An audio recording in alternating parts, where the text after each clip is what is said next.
Networking for me is a bread and butter, I would say. In Japan, it will still be called partying. It will still be called a party. So I found that very interesting. Good morning, good afternoon, good evening, wherever in the world you may be. Thanks for joining the second episode of Acumen Intelligence Podcast. Networking is the new currency in B2B marketing. Now, this topic was inspired by our global business development lead, Maura. During our last episode, Think Global, Act Local, she brought up the very interesting topic of relationship building. Important, right? And as a business development professional, the experience she shared was authentic and brought home the point of just how important it is. And we are very lucky today to have two veterans in the room, both business development pros with several years of experience, Ryoji Itako and Amir Alawi. This is a nice mix because both these gents are joined by two ladies, Maiza Ruzan and Chituni Wanasinghe. I hope I pronounced that correctly. So Amir Alawi, a digital media professional with nearly 30 years in the industry, has a proven track record of working on multi-million pound tier 1 agencies and leading and global tech brands, and he has a wealth of experience and subject matter expertise. Then we have Ryoji Itako, a well-established digital marketing professional with nearly 20 years, who is responsible for the JPAC region at Acumen Intelligence. And he is a trusted and highly respected professional among his peers in the industry. Now, Maiza, who has expertise in digital content creation and is currently pursuing her MBA, has a degree in marketing. As part of the Acumen Intelligence marketing team, she has gained a wealth of knowledge and experience. Chituni is currently pursuing her bachelor's degree in economics and has several years' experience at comparing while being an expert at languages. As part of Acumen, both these ladies have experienced digital marketing as well as the exciting world of B2B technology. And I am Catherine Yong, Director of Content and Media, as well as Editor-in-Chief of the group's news brands, Enterprise IT News and Acumen Newswire. So this is going to be a learning experience for marketing campaigns and also myself. From the outside looking in, when we see the business development team at work, what does B2B marketing mean for us? How does networking happen and get translated into the goals we each respectively have? For those new to B2B marketing, this is a topic that could get us thinking. Now, let's zoom into it. I have my ideas of what networking is, but I'd like to hear from everyone around the room as well. So my first question would be, when you hear networking is the new currency, what does that phrase mean to you in practical day-to-day terms? Anybody? Oh, Chituni. So when I think of the word currency, immediately what comes to mind is that networking, at least in this day and age, can be something that we invest in, something that we can trade for some benefits or something that can give us something in return for the networking that we do. And I think that gets us into being intentional with how we network, with whom we network, and the community that we build through networking. So immediately when I think of networking as a currency, I think it's something that today we think of something as an investment and something that we need to put thought about how and where we spend it, basically, as a currency. Interesting. I think also these days, especially B2B technology events, they are still heavily justified on networking. So if I want to go to a B2B event, the reason I can think of would be is to network. So I would like to ask this question as well to the room. What have you seen work or fail in turning event encounters into long-term relationships and deals? I guess maybe I can go on here, and I have the first-time experience working across multiple regions, especially in the APAC regions, and also if you look at the global region, working in the events as well. Again, it comes down to the trust and understanding your clients, and even at the meetings as well. And especially if you look at APAC, it's about building the trust and getting to know your clients. And then if you look at the Western world, London and EMEA, other region, everything happens very quick pace. You wouldn't have much time to build a long-term relationship. Once you build that relationship, maybe everything will, fall in place. But again, meeting the clients in person, it goes a long way. I truly believe in that. And some people possess very good experience and knowledge when it comes to building a relationship. And yeah, that's for me is a key, I guess, when we come to growing the business as well. Interesting you mentioned APAC. Right? APAC is like this region that consists of so many countries, and one of these countries is Japan. And we have here a Japanese colleague, Ryoji Itako-san. So when it comes to networking in B2B marketing, right? How does your country, Japan, view networking in B2B marketing? Yeah, so first of all, that the event is a perfect opportunity that knowing each other, and the same time, right? The same timing that in a specific area, and many key players are joined together, and competitors as well. So I think the perfect opportunity having a meeting or exhibition that is the most reliable way, and that most of the marketing department in Japan doing investing and spending time on the actual the event. And that's the first step to having B2B connections in Japan. Earlier when I had a conversation with Ryoji as well, I was trying to understand what was his how the Japanese view networking, and from what I understand, it was very interesting. He says that when a female and a male meet, even though it's for a working purpose, it's not considered networking. In Japan, it will still be called partying. It will still be called a party. So I found that very interesting. We don't have networking. The word networking. If you mention networking, that is IT word. That is my impression that from my language. If you talk about networking, right? But if you meeting somebody, that's always meeting or party, or in Japanese way, the expression that is the party is very right word to meeting somebody, not only men, of course. But if it is a business thing, I think that is meeting, and that is just meeting. Business matching party, maybe. This is not see what I mean? So unfortunately we don't use a lot of networking yet, but probably in a few years later everybody started to using networking. Or maybe they will use net partying first. Net party. Net party is much sounds better to me because that's the. I know some people, it could instead of net partying, maybe it will become net karaokeing. Yeah. So, but anyway, thank you for that explanation. So, and Maiza, as a marketer, right?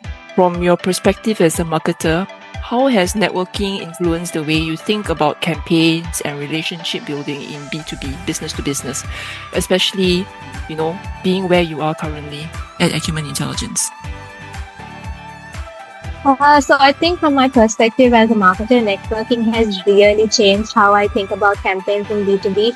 So when I started my role at Acumen Intelligence, I saw content campaigns solely as output, like content, reach, and engagement.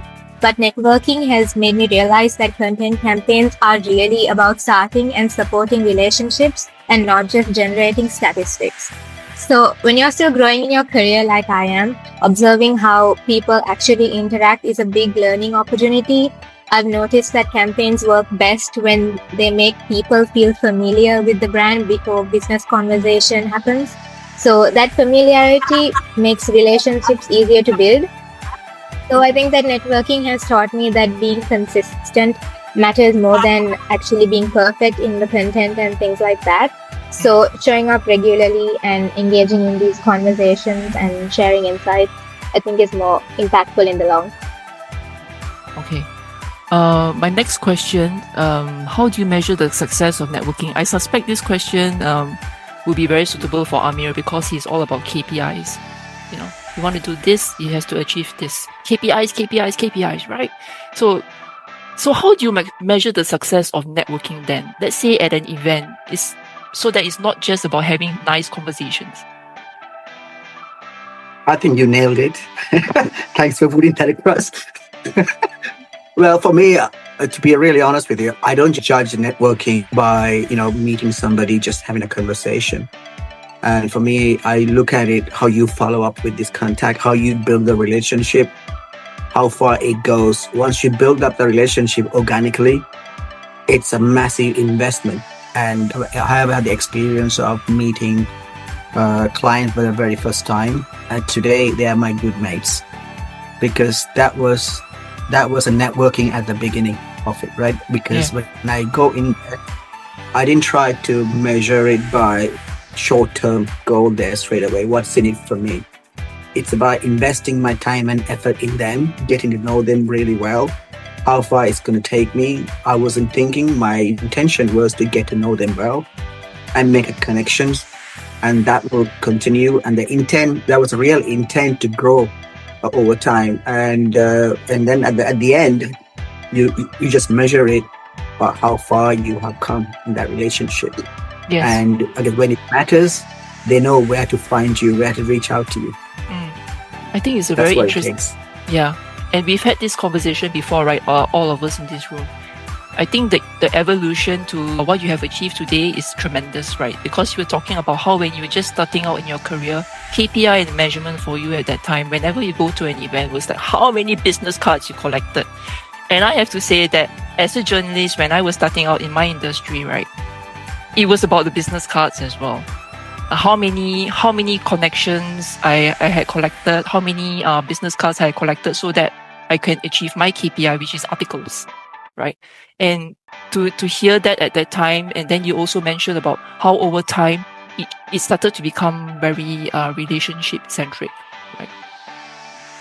Interesting. Does anybody have anything to add about, what would you say is a measurement of success for when you do networking? Yeah, when you have an urgent matter, or if you have a trouble, if you have an issue, something happen, what do you think of, when you are in an urgent matter, or the chasing by crime, for example, what do you do, right? That case, I always think by myself, try to talk to me, and how I get the answer, how I get the solution quickly. And the next, maybe, I think of somebody, co-workers you trust, maybe Catherine, or maybe Amir, then, he knows a professional, right? He's professional in this matter. Catherine is, professional in this matter. Amaiza and Kat, Chikuni, and everybody have a, advantage, right? And skills, and etc. That is, I think, the first step. Measurement. I couldn't say that it is a measurement, but it's how much I can rely on, right? Besides myself. Yeah. So that's the part of the answer, how to measure, or how to be successful, having a connection relationship, right? Yeah. So I think that networking is kind of relationship to me. So how much successful I can't tell easily, short time, but when you are very difficult time, you might get to know that which is successful. Okay, from what I understand, yes, because you mentioned that in Japan, like in-person meeting, being able to exchange cards or shake the person's hands is very important. And also introduction by another person is also important for you to start networking and then start to build trust as well. And I think it's very apt when you say like a measurement of the success of that networking is how much you're able to rely on that trust that you have with the other person. Yeah. Super. And I do have a question for you. What is networking is for you? Gosh, difficult. Because you are a very experienced veterans in the industry, editorial news. You have met a lot of clients and business leaders. and have conducted a lot of live interviews. So I would really like to get your perspective of networking. I think in the early days, right, similar to Japan, my idea of networking is that is work based. But then later, as I experienced more of life, I realized that networking can mean more than just work. I'm based in Kuala Lumpur, Malaysia, and the networking scene here is very active and very rich. And depending on what you want to achieve, you can take your pick of many groups and associations, and you just become a member and take part in their activities. So it can, like for example, the Foreign Expats Group or the Latin Women of Malaysia Association, or maybe just even a hiking group, right? Just the activity that you do together, which is considered networking. And at least you can meet people you can have nice conversations with. And then during the pandemic, what happened was that I had so much free time. I actually joined this global business networking group. They were very systematic about the networking because they all had goals to achieve. Everybody who was a member, they all had their businesses and profits and loss to think about. So they were very intentional, like how Chituni mentioned it. It's like a currency. They work on the principle that every person you meet will introduce you to another 5 persons who may be a partner to help you deliver business. They may be a customer to buy from you, or they can be a referral who refer your business to someone else. So it's very intentional. Yeah. So long story short, yeah, that's my idea of networking. Yeah, I totally agree. And, I have experience. As for me, I think I mentioned earlier when I go into networking, even though I have my networking hat on, but my objective here is how can I add value to the person? What will make a difference? I get to know the person, very open-minded, and I don't set any goals. And because opportunities are huge, you don't know which direction it could take you. So setting an objective and clear goals there, it helps, but you don't want to just limit yourself. And because you just need to be open-minded, and hopefully it works out for the best, and just have to stay positive. And I think networking for me is a bread and butter, I would say. That's an interesting perspective on how to approach networking. Just go into the interaction without any expectations, perhaps. Okay, here's a bonus question that I have, considering that we live in the age that we do, right? With so much technology, state-of-the-art technology, and look at us here having a conversation over Zoom using digital technology. With more than 80% of B2B interactions now happening on digital channels like this, this may appeal to myself being a marketer.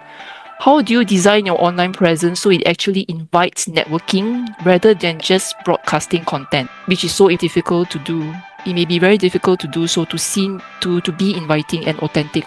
So the question which I have for all of you is that when you see content on the internet, what is important for you to see before you decide to engage with it? Maybe there is an EDM that's inviting you to go to a mixer or to do something. How do you decide that you want to engage with it? How do you decide that you want to participate in that EDM? Can I ask Chituni? She looks very thoughtful.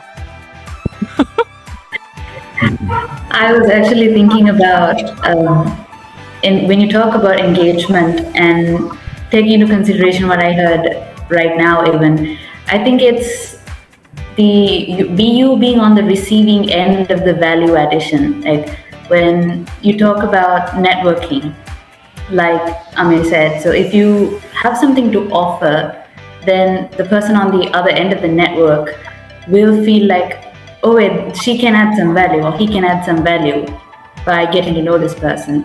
So I think it's that same feeling. So if you can make someone feel like there is some value addition in the content, I think that's what, at least that is what would push me to engage with it, for it to be relatable and for it to be, oh wait, this could do something for me. That thought, basically. Yeah. Can you share a recent content you've seen on the internet there where you were like, wow, I've got to get in on this, I've got to do this? Do you have any examples to share? I think something that immediately comes to mind is I have done Model United Nations conferences during school. And recently I signed up for another conference, I think about 5 years since my last conference. So what really got me engaged was the fact that I don't see much of it these days as a university student. So the moment I saw something that I could do, which I used to do back in school, but which suits my age and where I am right now, it immediately sort of became relatable to me. And I was like, oh wait, I should try this out. So I think if you can appeal to people's interests, and even if it's very niche, even if it's very select, I think that could go a long way when it comes to engagement and content creation, basically. Thanks for that, Chituni. Maiza, I'd like to find out from you, what is a recent content on the internet that made you want to participate in it,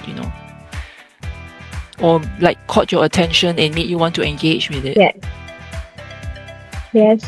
It's definitely the type of content that's authentic, because I think nowadays AI is spread like everywhere.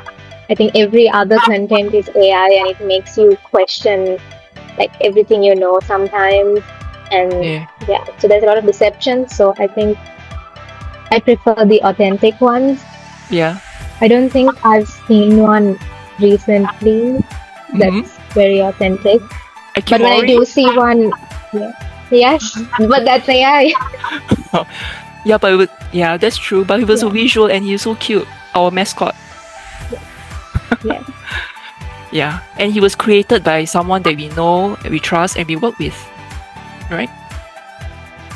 Yeah.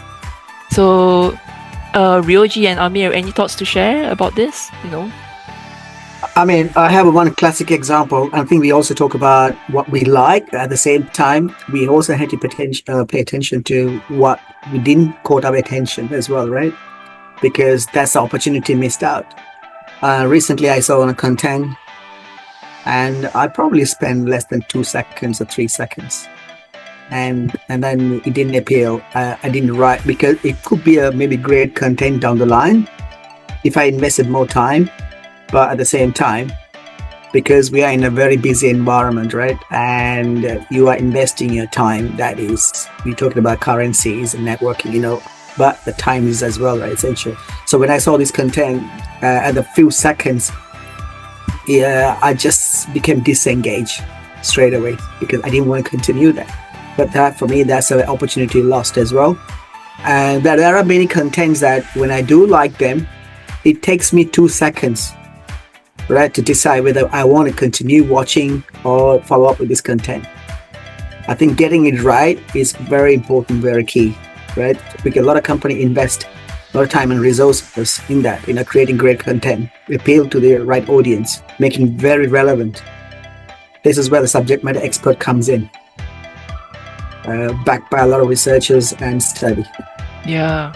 And to create this great content. Yeah. And there's so much technology that's being used in marketing now. Like, for example, I'm not sure how true it is, but apparently there's technology that can measure how long someone looks at the content, how many people only spend how much time on it. And then they keep working and improving on the content as a result. So, marketing technology. Ryoji, was there anything recently on the internet you saw that you wanted to engage in? What was it? It may not be an engagement, but I'm interested in that some short drama, like 4 or 5 minutes, 4 or 5 minutes, and like only 1 or 2 casting, men and women, and also etc. And telling that the 5 minutes, from the beginning to the end, everything is finished only 5 minutes. That is also beneficial because I don't have time, right? To 1 hour, 1 or 2 hours, 10 hours drama, and so that story, if it is attractive enough and interesting enough, you can finish, right, on the 5 minutes. And that's the content I look at a lot, and also the contents just personalized, right? If I continue looking at those contents, I have able to see similar video or similar content, similar that the content the next time. So it's like it's like controlled. Because the technology can sense or detect content that you prefer, and then it will recommend other content to you. Yeah. Okay. So maybe in the future I might be controlled and to make that specific purchasing matter client, and so I mean might be controlled by those the story, the contents. So we talked about content on the internet and using the digital channels, right? But in the real world, and when there's like people around us, and you talked about currency being something that's precious, that you have to be intentional when you decide to invest and who you want to invest it in. So how do you decide who to meet? How do you decide who you want to meet? Where are you going to spend your money or currency on? How do you decide? Anybody? I think maybe that's a great question. And again, it comes down to the trust and the brand product, right? And what you want to associate. One classic example is that a lot of young people love to hang out at Starbucks. It's not because of Starbucks is a great coffee. It's a lifestyle, who they want to associate with it. That's a brand that they create. So therefore, the young people go there to invest, right? And to buy their product. And to be seen. It's about the lifestyle, right? And it's very important. I mean, if I want to have a great coffee, I know where to go and spend my money and buy it. But again, some people also appeal to their lifestyle and the ego as well, right? So it's all about understanding your market. I think a lot of companies invest a lot of resources in using a lot of technology, understanding their target audience, and then they customize their product to reach out to them to increase the sales and ROI. And I think that's a great question. And as for me, I invest, and if I want to buy a product, I always look at it. Is it aligned with my objective and goal? And yeah, it's all it become very personal for each person, I would say. Okay. Anybody wants to add to that? How do you decide where you spend your currency on?